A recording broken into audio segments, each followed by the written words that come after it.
ஒரு காலத்தில் எரிகோ என்ற செழிப்பான நகரம் இருந்தது. அந்த நகரம் மக்கள் கூட்டம், வியாபாரம், சத்தம், செல்வம் இவை எல்லாம் நிறைந்த இடம். அந்த நகரத்தில் வாழ்ந்த ஒருவரின் பெயர் சக்கேயு. அவர் சாதாரண மனிதர் அல்ல. அவர் ஒரு வரி வசூலிப்பவர்களின் தலைவன், பணக்காரர். அவருக்கு வீடு இருந்தது, செல்வம் இருந்தது, மக்களுக்கு தெரியாத அளவுக்கு பணம் இருந்தது. ஆனால் அவருக்கு ஒரு பெரிய குறை இருந்தது. அவரை யாரும் விரும்பவில்லை. ஏன் தெரியுமா? வரி வசூலிப்பவர்கள் அந்நாளில் ரோம அரசாங்கத்துக்காக வேலை செய்தார்கள். அவர்கள் பலமுறை மக்களிடமிருந்து அதிகமாக பணம் வாங்குவார்கள். அதனால் மக்கள் அவர்களை பாவிகள் என்று பார்த்தார்கள். சக்கேயு பணம் இருந்தும் மகிழ்ச்சி இல்லாத மனிதன். அவருடைய வீடு பெரியது, ஆனால் உள்ளம் காலியாக இருந்தது. ஒரு நாள் அந்த நகரத்தில் ஒரு செய்தி பரவியது. இயேசு வருகிறார், இயேசு வருகிறார்.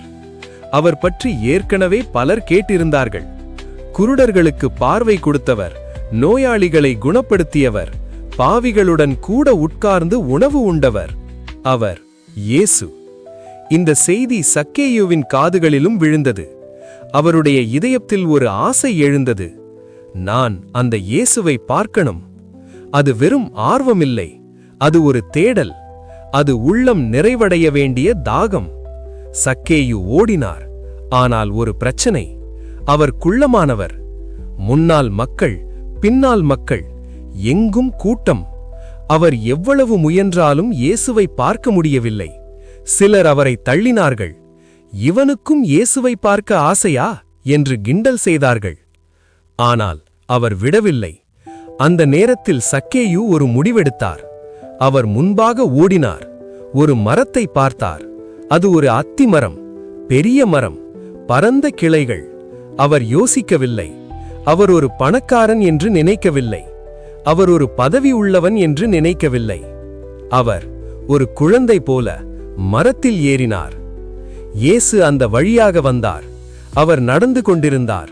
அவர் போதித்துக் கொண்டிருந்தார். அச்சாணக்க அவர் நின்றார். மேலே பார்த்தார். மரத்தின் மேல் இருந்த ஒருவரை பார்த்தார். அவர் பெயரை சொல்லி அழைத்தார். சக்கேயுவே, சீக்கிரம் கீழே இறங்கு. இன்று உன் வீட்டில் தங்க வேண்டும். சக்கேயு அதிர்ந்தார். என் பெயரை அவர் எப்படி தெரியும்? அவர் மரத்திலிருந்து இறங்கினார், மகிழ்ச்சியுடன். அவருடைய முகத்தில் ஒளி, அவருடைய உள்ளத்தில் அமைதி. சுற்றிலும் இருந்தவர்கள் சொன்னார்கள், அவர் யாருடைய வீட்டுக்கு போகிறார் தெரியுமா? ஒரு பாவியின் வீட்டுக்கு, ஒரு மோசடியின் வீட்டுக்கு. ஆனால் இயேசு மக்களின் பார்வையால் ஒருவரையும் பார்க்கவில்லை. அவர் இதயத்தை பார்த்தார். வீட்டுக்குள் சென்றபோது சக்கேயு எழுந்து நின்றார். அவர் சொன்னார், கர்த்தரே, என் சொத்தின் பாதியை ஏழைகளுக்கு கொடுக்கிறேன்.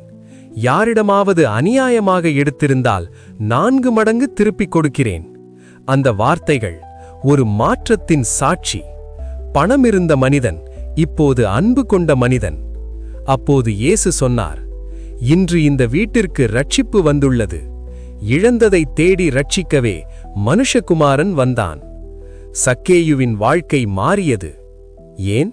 ஏனெனில் அவர் இயேசுவை பார்க்க முயன்றார். ஒரு மரத்தில் ஏறிய அந்த முயற்சி அவருடைய வாழ்க்கையை மாற்றியது. இன்று நாமும் பல தடைகளால் இயேசுவை பார்க்க முடியாமல் இருக்கலாம். மக்கள் என்ன சொல்வார்கள்? நான் பாவி, நான் தகுதியில்லாதவன் என்று நினைக்கலாம். ஆனால் இயேசு இன்னும் மேலே பார்த்து கொண்டே இருக்கிறார். அவர் இன்னும் அழைக்கிறார். உன் பெயரை சொல்லி உன் வீட்டில் தங்கணும். நீ எங்கே இருந்தாலும், எவ்வளவு தூரம் சென்றிருந்தாலும், எவ்வளவு பாவம் செய்திருந்தாலும் இயேசு உன்னை பார்க்கிறார். அவர் உன்னை அழைக்கிறார். இன்று உன் வீட்டிற்கும் உன் இதயத்திற்கும் ரட்சிப்பு வரலாம்.